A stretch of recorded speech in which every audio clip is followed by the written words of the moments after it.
And this one is from Intermedius. Is there any advantage to using the Freelancer as a mercantile ship? Ignoring cost, if the Constellation is better across the board, why would you consider the Freelancer?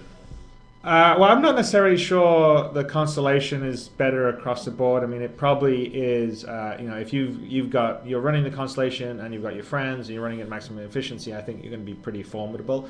But in a lot of cases, maybe if you're just flying around solo and doing your own stuff, Freelancer, perhaps you can operate a bit more efficiently, may not require quite as much fuel, so you have advantages with it. I mean, there's a little pros and cons. I mean, the Constellation is going to be obviously very formidable, and even if you fly it yourself, you have the ability to have auto turrets and everything else, but you're probably not operating it at maximum efficiency because you can't necessarily fly it yourself and fly the P-52 yourself, versus the Freelancer, isn't quite as big as the Constellation, so in some ways could be potentially more maneuverable, and like I said, on a running cost basis may burn less fuel as it moves around. So there's pros and cons either way.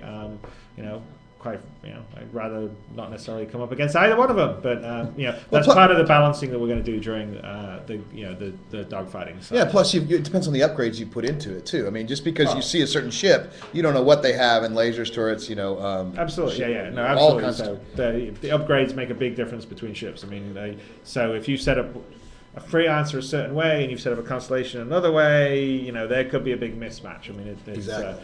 There's hopefully a lot for people to play and tweak and customization and have fun. Yeah.